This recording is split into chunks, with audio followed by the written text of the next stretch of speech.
नमस्कार, मैं हूं आपके साथ हर्षिता और आप देख रहे हैं स्टेट टुडे न्यूज। आइए करते हैं कुछ खास खबरों से शुरुआत।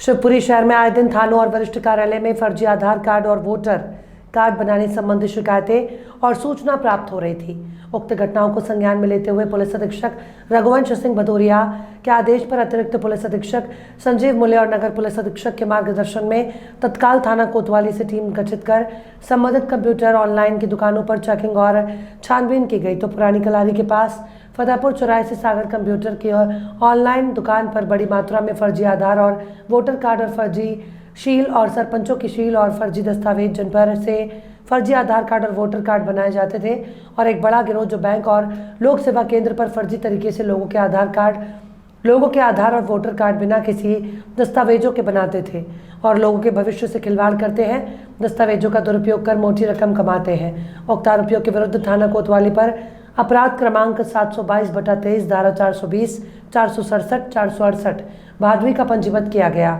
और 2 आरोपी गिरफ्तार किए गए जिनसे भारी मात्रा में नकली Aadhaar card, voter card, PAN card और नकली शील जब्त की गई। आरोपियों से पूछताछ कर अन्य साथियों के बारे में जानकारी जुटाई जा रही है।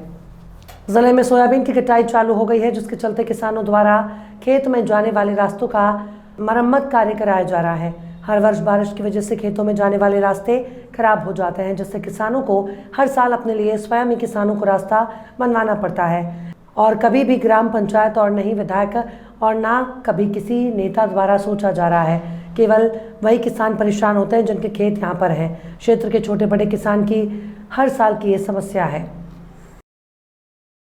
एशिया के टॉप मंडियों में शामिल जावरा की शहीद नरेंद्र सिंह चंद्रावत कृषि उपज मंडी में 7 लाख रुपए की चोरी की वारदात हो गई।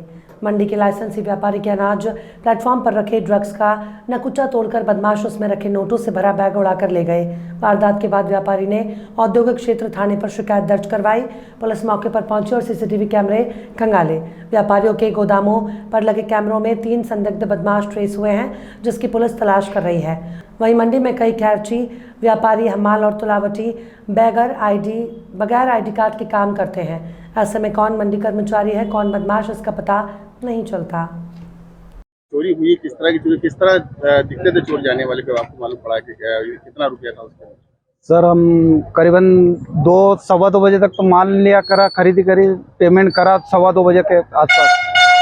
2:30 बजे तक तो हमने देखा था। 2:30 बजे नीलाम ऑक्शन का नीलाम का वो अलाउंस, तो हम नीलाम में चला गया 2:30 बजे। कितना रुपया गया आप लोगों को? पेमेंट कितना? सर सुबह हम करीबन 7.5-8 लाख रुपए लाए थे और उसके बाद हमने थोड़ा सा माल खरीदा 30-40 बोरी। उसका जो पेमेंट हुआ होगा वो तो हमको अभी हिसाब मालूम नहीं है कि क्या हुआ कहाँ। करीबन 1-8 लाख रुपए तो हिसाब हुआ ही होगा, 1-1.25 लाख रुपए जो भी वो हिसाब हुआ होगा। मतलब उसमें रकम होगी कुछ भी 6.5 से 7 लाख रुपए के आसपास। ये गए आप लोग? ये गए। चोरों का कुछ मालूम पड़ा? पुलिस को आपने इन्फॉर्मेशन दी? सर हमने रिपोर्ट लिखाई है और सीसीटीवी कैमरे में आ रहे हैं 3 जने अज्ञात चोर दिख रहे हैं 3 जने। शुभ नाम सर आप? राकेश कुमार वोहरा। बाइक सवारों ने किसी व्यापारी का अज्ञापिता मंडी से कुछ बैग गोबों से भरा लेके भागे, क्या मामला? जी लगभग शाम 5 बजे सूचना मिली थी थाने पर कि भाग्य लक्ष्मी जो ट्रेडर्स हैं और जो सोयाबीन का व्यापार करते हैं राकेश जैन जी, इन्होंने जो है अपने मंडी में जो दैनिक व्यापार करते हैं उसके लिए लगभग जो 7 लाख रुपए रखे हुए थे किसी ड्रम में, और वो जो है जब इन्होंने आके देखा लगभग 2:40 के आसपास तो फिर वो वापस नहीं मिला है। और ये जो सुबह पैसे लेकर भी आए हुए थे, तो कुछ इसमें जो अभी सीसीटीवी फुटेज जो देखे हैं प्रथम दृष्टया तो उसमें 3 लोग जो दिख रहे हैं बाइक सवार, जो बैग जो जिस पे पैसे रखे हुए थे वो लेकर जा रहे हैं। सर देखा जाए तो एशिया की सबसे बड़ी मंडी है और इस मंडी के अंदर कहीं ना कहीं देखा सीसीटीवी फुटेज कैमरों का इसका व्यवस्था होना चाहिए, जो कि मंडी प्रशासन को करना चाहिए। सर सवालिया निशान उठता है कहीं ना कहीं लापरवाही भी हो सकती है, आने वाले जाने वालों पर पाबंदी लगना चाहिए। ये देखिए इसमें जो है अभी जो हमको प्राथमिक जो मदद मिली वो सीसीटीवी कैमरे जो यहाँ पर मौजूद थे उसी के माध्यम से मिली थी, लेकिन जैसा आपने अवगत भी कराया है कि और यहाँ पर जो कैमरे होने चाहिए, इस संबंध में जो है मंडी प्रशासन से भी हम लोग जो है चर्चा करेंगे और जो बेहतर व्यवस्था हो सकती है वो करवाएंगे। Okay sir, thank you. विश्व प्रसिद्ध बाबा महाकाल के दर्शन के लिए वीआईपी दर्शनार्थियों का आनंद निरंतर हो रहा है। आज उद्योगपति अनिल अंबानी सपत्नी बाबा महाकाल के गर्भगृह में पहुंचे और दर्शन का लाभ लिया। पंडितों ने मंत्रोच्चारण किया। मंदिर समिति सहायक प्रशासक मूलचंद जूनवाल ने उनका सम्मान किया।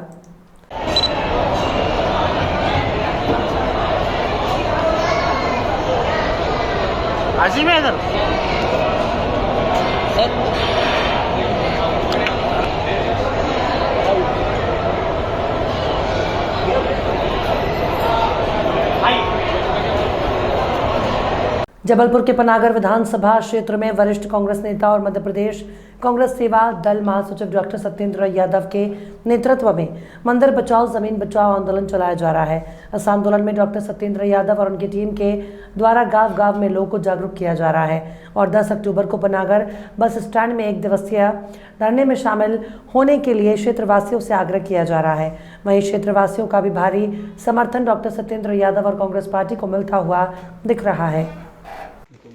हम लोग एक आंदोलन चला रहे हैं, मंदिर बचाओ ज़मीन बचाओ। बड़ा गजब का दुर्भाग्य है कि देश का प्रधानमंत्री कहता है कि राम मंदिर बनाएंगे और हमारे यहाँ का क्षेत्र का विधायक मंदिरों की ज़मीनों में, मंदिरों के ट्रस्टों की ज़मीनों पर, स्कूलों की ज़मीनों पर, चरनोई की ज़मीनों पर, शासकीय शालाओं में और तो और मरघटाई तक की ज़मीनों में हेर फेर कर रहे हैं। बड़े पैमाने पर ज़मीनों का बंदरबाट भूमाफियाओं के द्वारा किया जा रहा है। आज हम लोग ग्राम बमनौदा में जनसंपर्क कर रहे हैं। एक बहुत बड़ा मजाक देखने में यहाँ पर ग्राम में मिला है। इससे साबित होता है कि न केवल गला खराब है, न केवल कान खराब है, बल्कि इनकी बुद्धि भी खराब हो चुकी है। अब सरकार एक तरफ घोषणा करती है कि 3000 रुपये लाडली बहनाओं को दिया जाएगा और यहाँ की दीवारों में लिखा है कि 300 रुपये मिलेंगे बढ़कर। कैसे गजब गजब के नमूने, कैसे गजब गजब के कार्टून जनप्रतिनिधि चुनकर या कहें कि ईवीएम की कृपा दृष्टि से पहुंच रहे हैं, इसके जीते जागते उदाहरण पनागर विधानसभा में देखने को मिल रहे हैं। दुर्भाग्य ये है कि आम जनता इन सब लोगों से त्रस्त हो चुकी है, इस पूरी व्यवस्था से त्रस्त हो चुकी है। हम लोग पूरे जीवन बोलते आते हैं कि भगवान हमारी रक्षा करें। ये कैसे लुटेरे लोक शासन में काबिज हो चुके हैं जो मंदिरों तक को लूट रहे हैं। मोहम्मद गौरी और महमूद गजनबी इस देश के मंदिरों में जब आक्रमण करते थे तो केवल दान पेटी लूटते थे, भगवानों पर चढ़े हुए आभूषण लूटते थे। जो उनसे भी बड़े डाकू आ चुके हैं कि जो मंदिरों की ज़मीनों तक को और मंदिरों को ही नेस्तनाबूद करने पर तुले हुए हैं। और उससे भी ऊपर बड़ा मजाक कि चोरी और ऊपर से सीना चोरी करते हैं। क्षेत्र के एक नौजवान ने, लकी पटेल ने, जब फेसबुक पर, सोशल मीडिया पर इस खबर को प्रसारित किया तो उसके खिलाफ FIR तक दर्ज करा दी गई। मैं समझता हूं कि आज क्षेत्र का एक एक बच्चा, एक एक नौजवान लकी पटेल की राह पर चल निकला है और सैकड़ों लोग सोशल मीडिया पर इन सबके घपले उजागर कर रहा है। अब देखते हैं कि शासन प्रशासन में इन हरामखोर जनप्रतिनिधियों में कितनी ताकत है, वो कितनी FIR कराते हैं और देखते हैं कितनी जेल, इनकी कितनी ऊंची जेल हैं, कितने लोगों को बंद कर पाते हैं, कितने लोगों की इस लोकतंत्र में आवाज़ दबा पाते हैं। अब तो यह देखना बाकी है।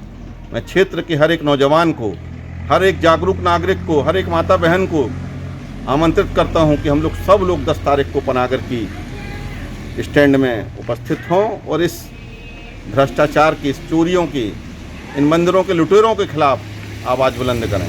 धन्यवाद। श्री दिगंबर जैन पंचायत सभा के तत्वाधान में शुक्रवार को पुलिस अधीक्षक को प्रार्थना पत्र सौंपा गया। कैलाश चंद्र जैन अध्यक्ष ने बताया कि हमारे समाज की बिटिया श्रीमती नीता जैन, जिसका विवाह विपुल जैन से लगभग 7 वर्ष पूर्व हुआ, ससुराल वाले कई वर्षों से शारीरिक और मानसिक प्रताड़ना कर रहे थे। कुछ दिन पूर्व उसके साथ और उनके 4 वर्ष के बेटे के साथ बहुत ज़्यादा मारपीट की गई, जो कि अभी हॉस्पिटल में भर्ती है, जिसकी FIR लाटगंज थाने में दर्ज की गई है। हम सभी लोग आरोपी पर सख्त से सख्त कार्रवाई करने की मांग करते हैं। आए थे और क्या मांग रहे हैं? मेरी बड़ी दीदी के ससुराल वालों ने उन पर मारपीट की है, तो उसके विषय में हम लोगों ने लाटगंज थाने में उनकी FIR दर्ज करवाई थी। उसी का ज्ञापन देने हम लोग SP ऑफिस आए हुए हैं। मेरी दीदी की शादी लगभग 6 साल पहले हुई थी, उनके ससुराल वालों द्वारा, जिनके पति श्री विपुल जैन, ससुर श्री शीलचंद जैन, सासू माँ कमला जैन और ननन सरिता जैन, संदेश जैन, जिन्होंने उनको और उनके बेटे, उनके 5 साल के बेटे को बहुत बेदर्दी से मारा है, जिसकी शिकायत हमने लाटगंज थाने में दर्ज करवाई है। हम SP ऑफिस अपनी न्याय की गुहार करने आए कि उसको उचित न्याय मिले मेरी बहन को। अभी आपकी बहन कहाँ पे है? बॉम्बे हॉस्पिटल में एडमिट है। तो ये किस बात को लेकर के मारपीट के लेकर उसको बहुत गंभीर चोटें आई हैं, उसकी हालत बहुत ख़राब है। हम लोग ने 2 दिन उसको विक्टोरिया हॉस्पिटल में रखा, वहाँ से उन्होंने मेडिकल हॉस्पिटल रेफ़र किया। मेडिकल में उचित इलाज ना मिलने के कारण हम लोग उसको बॉम्बे हॉस्पिटल लेके आए, जहाँ अभी उसका इलाज चल रहा है। किस बात को लेकर मारपीट की गई? दहेज को लेकर उससे आए दिन पैसों की डिमांड करते आए शुरू से। उसको हमसे डरा धमका के रखते थे। जब भी वो कुछ बताने की कोशिश करती थी या हम लोग से बात करने की कोशिश करती थी, उसको मारा पीटा जाता था। उससे कहा जाता था अपने घर में या किसी भी रिश्तेदार से किसी से भी संपर्क ना रखे। वो 3 साल से हमारी बहन का हम लोग से कोई भी संपर्क रखने नहीं दिया उन्होंने। ना उसको मोबाइल देते थे, ना उसको बाहर जाने देते थे। क्या नाम है आपकी सिस्टर का? और क्या नीति चाह जैन, रहे हैं? डॉक्टर नीति जैन। मैं चाहता हूँ कि उसको संपूर्ण न्याय मिले। मैं न्याय की गुहार करता हूँ। उसको व उसके बच्चे को न्याय मिलना चाहिए। नाम बताइए। मेरा नाम प्रतीक जैन है। को लेकर के आज पुलिस अधीक्षक कार्यालय आज हम इस मामले को लेके आए। हमारे समाज की एक बिटिया है जिससे 5 से 7 साल से उस पर अत्याचार हो रहा है। उनके ससुराल वालों के द्वारा घर में बंद करके मारना पीटना और ये बोलना कि अगर तुमने अपने घर में परिचित किसी को बताया तो तुम्हारे भाई या परिवार के किसी भी सदस्य को हम कुछ भी कर सकते हैं। उसके हिसाब से हम इसलिए यहाँ पर आए हैं पुलिस अधीक्षक महोदय के द्वारा के पास कि ये 1 तारीख को उनके पास लाड़गंज थाने में की गई कंप्लेंट, जो आज तक पीड़ित के पक्ष में जिनने ये कृत्य किया है, मारा पीटा और प्रताड़ना दी है, उनके विरोध में अभी तक कोई ऐसी उचित कार्रवाई नहीं हुई है। ये 1 तारीख से अभी तक, तो हमने कल लाड़गंज थाने भी टीआई साहब के पास गए थे, वो नहीं थी वहाँ। उनको वहाँ बुला के सब चीज़ बताई, क्योंकि हम ये चाह रहे थे कि जो इस तरीके के इस परिवार ने कृत्य किया है उसके ऊपर ऐसी कार्रवाई हो कि कम से कम घर में दबिश दी जाए, उनको उठा के लाए। इस तरीके से कार्रवाई के लिए हम एसपी साहब के पास आए हैं कि उचित कार्रवाई। वैसे कहा जाता है कि घर पे वो नहीं मिल रहे हैं, फरार हैं, घर में ताला लगा है, वहाँ पे आपके समाज के लोग भी कह रहे हैं। अब तक पुलिस ने उनको पकड़ा कि नहीं पकड़ा? हमने भी इस मामले में इंक्वायरी की तो पड़ोसी को कहना है कि ताला बाहर से लगाया गया है, बाकी परिवार पूरा अंदर है। पीड़ित लड़की और एक विडम्बना ये भी है कि जिस परिवार पे ये आरोप लगाया गया, जिसने ये कुंठित कार्य किया है, उनकी दुकान लाड़गंज थाने के जस्ट सामने है।